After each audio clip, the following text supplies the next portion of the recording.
It is nighttime. I am on my way to work. Crazy schedule shifting and whatnot. But I wanted to be really honest about something, and this has been sitting with me for a while now. We know that on this world, this planet, in this realm, whatever you want to call it, we do not exist by ourselves. There is an other that exists among us, right?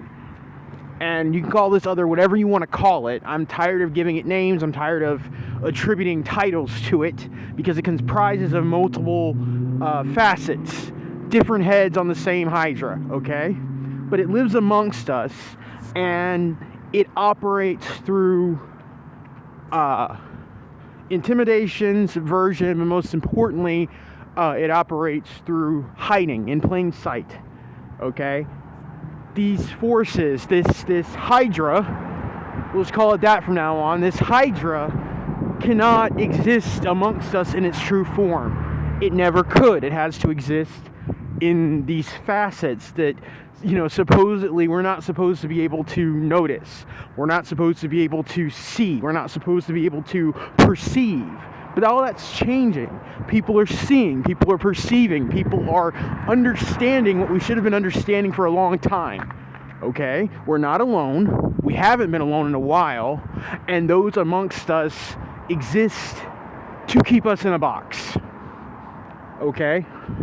Again, they can only exist, they can only hide. They can only exist to hide. They cannot exist in their true forms, not long. I think they have it multiple times, but they can't. Not for long. That's why they hide amongst us.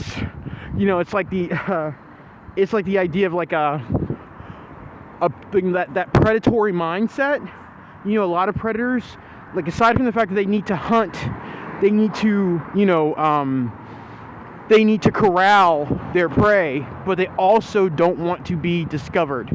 There are a lot of hunters, and I'm not talking about like the fierce kind. I'm not talking about the admirable kind. I'm not talking about the kind that, you have respect for, like a lion or a tiger, a bear, whatever. I'm talking about something that hides, something that uses deception to ensnare its victims.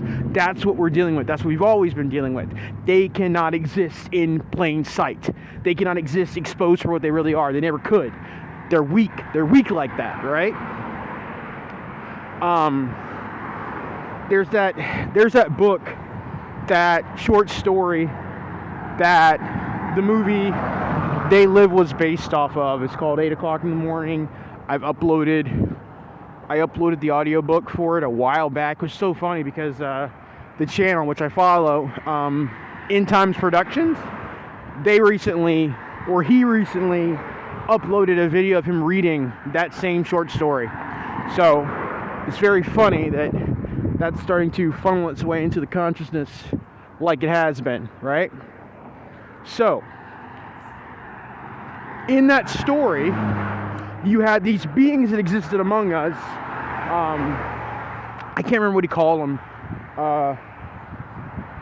The Attractors, something. I cannot remember what the hell they were called, but they were like these, multi-eyed reptilian things. And the main thing about the story is that they hypnotized humanity.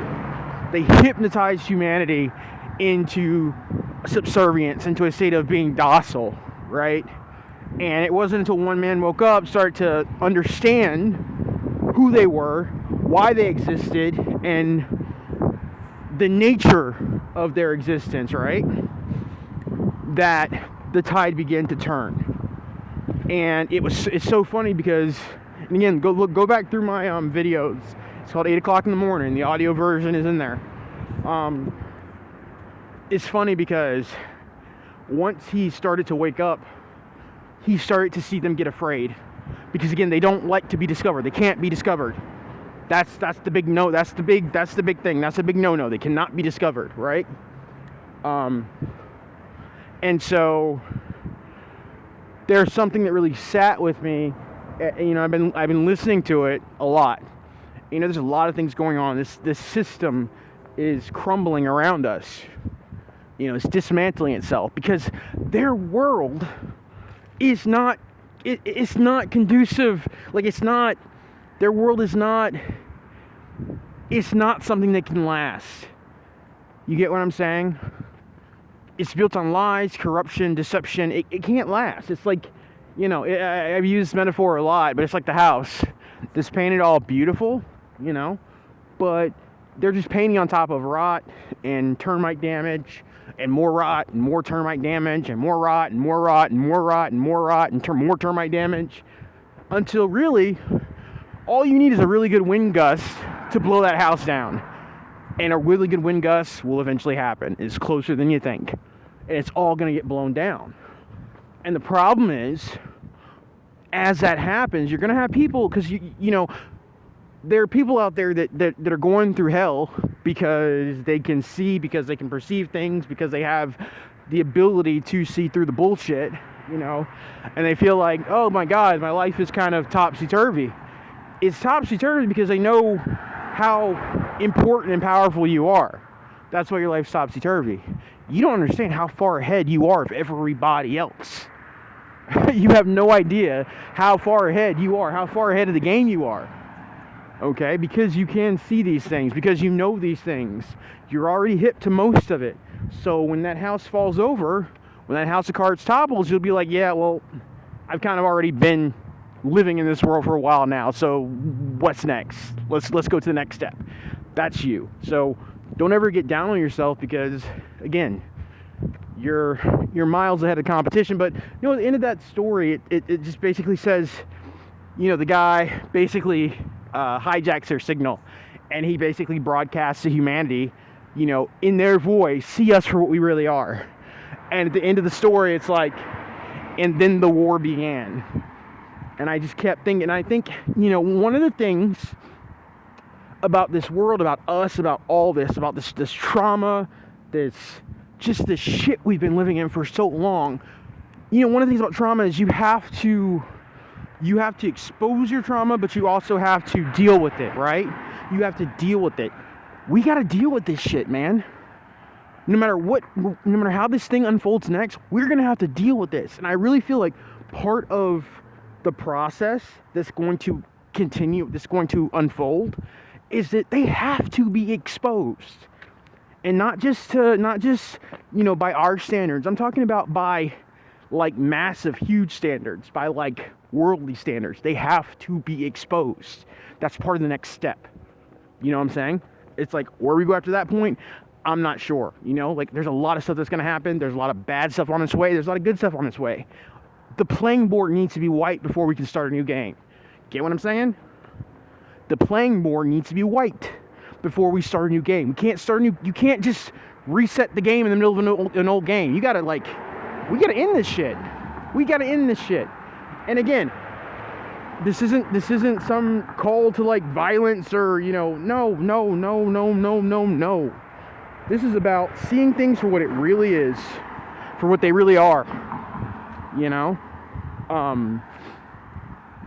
This is about letting the snake hang itself, because when it does, everybody's going to see what it really is.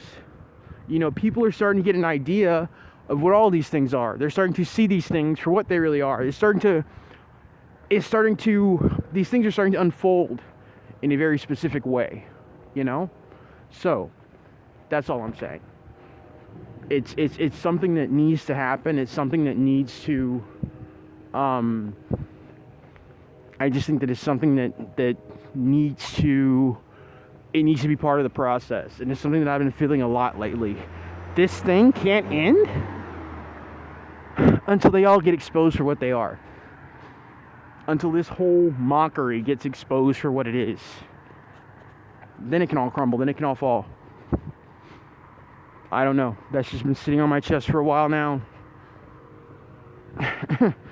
Make sense of it how you will. Dissect it how you will. I don't know. I hope you guys are doing good. Take it easy.